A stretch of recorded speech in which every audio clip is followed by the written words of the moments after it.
खरं म्हणजे पूर्ण नवी मुंबईमध्ये जे नवीन कामं आता काढले जात आहेत, विशेष करून फुटपाथ आणि पेवर ब्लॉकचे, तर या संदर्भामध्ये कुठेही गरज नसताना वाह्यात खर्च करून पालिकेचा जनतेचा पैसा उधळला जातो आहे। आपण या ठिकाणी पाहू शकताय, बाजूला जे फुटपाथ आहे ते पूर्ण चांगल्या स्थितीत असतानाही ते कामं काढून फक्त पैशाची उधळपट्टी केली जाते। आणि यामध्ये जिथं गरज आहे, शिवर लाईनसारखे हे असतील कामं असतील, शिवरचे इंटरनल सोसायटीचे कामं असतील, तर तिथं अक्षरशः चेंबर भरून वाहिले जातात, पण तिथं पालिकेचं किंवा अधिकाऱ्यांचं कोणाचंही लक्ष नाही।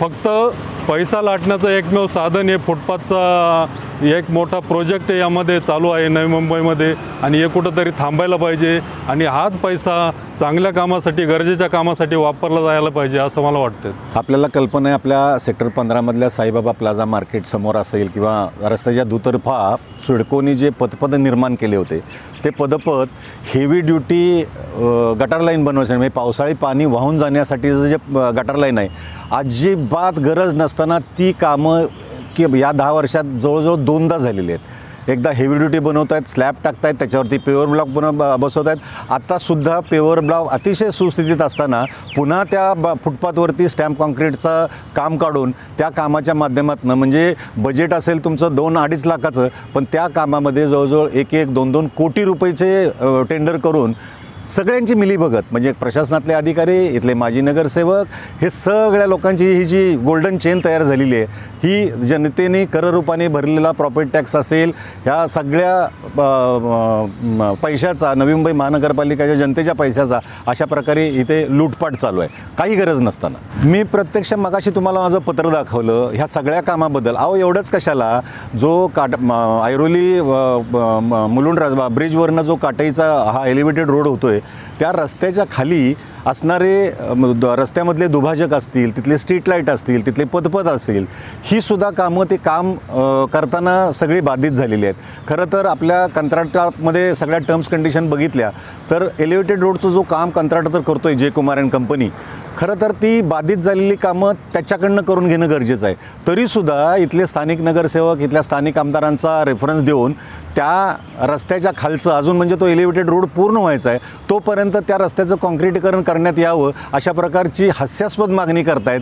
त्याचं पत्र तुम्हाला महानगरपालिकेच्या संग्रही मिळेल। बरं, ही मागणी करून त्या गोष्टीला जवळजवळ 6-7 महिने उलटलेले आहेत। तुम्ही सांगा, तुमच्या महानगरपालिका एखादं टेंडर देताना तिथला जो काही डेव्हलपमेंट होते, तो रस्ता बनवला जातो आहे, त्या रस्त्याच्या तिथं बाधित होणाऱ्या तिथल्या स्ट्रीट लाईट असतील, रस्त्याचे दुभाजक असतील, पदपथ असतील, ही सगळी रिस्पॉन्सिबिलिटी त्या कॉन्ट्रॅक्टरची आहे, त्यांनी करून द्यायचं आहे। मग एका वेळेला आपण तेव्हा एलिव्हेटेड रोड बनवण्यासाठी कॉन्ट्रॅक्टरला पैसे देतो, इन्क्लुडिंग ह्या सगळ्या गोष्टी, आणि पुन्हा त्याला त्याच कामासाठी म्हणजे आपल्या जनतेचा पैसा वापरतो आहे। हे केवळ आणि केवळ त्या कंत्राटदारांची आणि इथल्या लोकप्रतिनिधींची खिसे भरण्याचं काम आहे। महानगरपालिकेत प्रशासन, त्याचबरोबर महानगरपालिकेचे इंजिनियर, माजी नगरसेवक आणि सत्ताधारी पक्षाचे नेते यांची एक अभद्र युती तयार झाली आहे।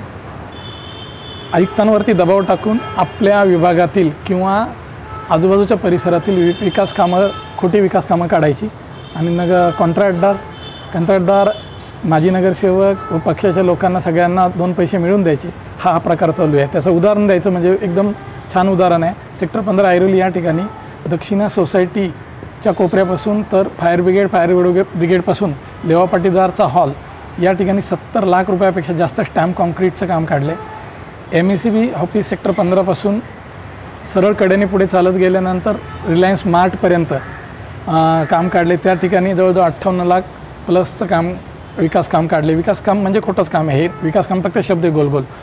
आणि सेक्टर 15मध्ये त्रिवेणी सोसायटी आणि सेक्टर 16मधील प्रियदर्शिनी सोसायटी या ठिकाणी 30 लाख रुपयापेक्षा जास्त काम काढले। माझा या ठिकाणी ठाम आरोप आहे की सर्व ठिकाणची फुटपाथ एकदम चांगल्या स्थितीत असल्याने कॉन्ट्रॅक्टरला आणि अधिकाऱ्यांना, इंजिनियर्सला 2 पैसे मिळावेत म्हणून ही कामं काढली। स्टॅम्प कॉन्क्रीट म्हणजे अक्षरशः धूळफेक आहे आणि या धूळफेकीतून जास्तीत जास्त टक्केवारी कशी कमावता येईल या हिशोबानेच या कामांना मंजुरी दिली। मी माननीय आयुक्तांकडे पत्र दिलं आहे की ही कामं तात्काळ थांबवावी, रद्द करावी। आता बघूया काय करते। या माध्यमातून मी जनतेला देखील आवाहन करेन की आपण देखील या कामांचा विरोध करावा व जनतेच्या खिशातल्या पैशाची होणारी नासाडी आहे जी थांबवावी। कायदेशीर प्रक्रिया म्हणजे मुळात या कामाची कोणी मागणी केलेली नाही आहे. जनतेचं कोणाचं तरी पत्र हवं होतं. नंतर ज्या कामाच्या ठिकाणी तुम्ही दुरुस्ती करताय त्या ठिकाणचं टेक्निकल ऑडिट तुम्ही केलं आहे का, काही सर्वे केला आहे का, तोही देखील यांच्याकडे नाही आहे की ह्या कामाची काय आवश्यकता आहे.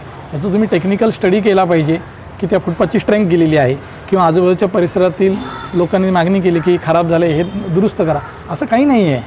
पण केवळ एखाद्या माजी नगरसेवकाला वाटतं किंवा माझ्याकडे 2 पैसे कसे या माध्यमातून जमा होतील आणि माझ्या कॉन्ट्रॅक्टर मित्राला कसे 2 पैसे मिळतील असं सांगून शिल्पकारांच्या माध्यमातून आयुक्तांना दबाव टाकण्यात आला आणि हे काम मंजूर करून घेण्यात आले. ही नवी मुंबई महानगरपालिकाची तिजोरी खाली करण्याचे प्रचंड मोठं षडयंत्र आहे. मी तर आता दोन्ही विरोधी पक्ष नेत्यांकडे अंबादास दानवे साहेब असतील किंवा विजय वडेट्टीवार साहेब असतील यांच्याकडे मागणी करणार आहे की नवी मुंबई महानगरपालिकेच्या प्रशासकीय कामाचं विशेष लेखापरीक्षण करावं, स्पेशल ऑडिट करण्याची मी मागणी करणार आहे. नवी मुंबई महानगरपालिका ही श्रीमंत महानगरपालिका म्हणून ओळखली जाते, पण श्रीमंत महानगरपालिकेला आता 400 कोटीची देणं आहे. त्यामुळे FD मोडायला काढलं आहे असं कानावर आलं आहे. एवढी काय हाऊस होती की अनावश्यक काम काढण्याची, यांनी आता अनावश्यक काम सर्व ठिकाणी काढून दबावापोटी चला जाता जाता आपल्या खिसे 2 पिढ्यांची पुढची व्यवस्था करून जावं अशा पद्धतीने यांनी ही कामांना न्याय देण्याचा प्रकार केला. वेगळ्या पद्धतीचा न्याय म्हणतो आहे मी. अशा पद्धतीने कामं मंजूर केली त्यांनी.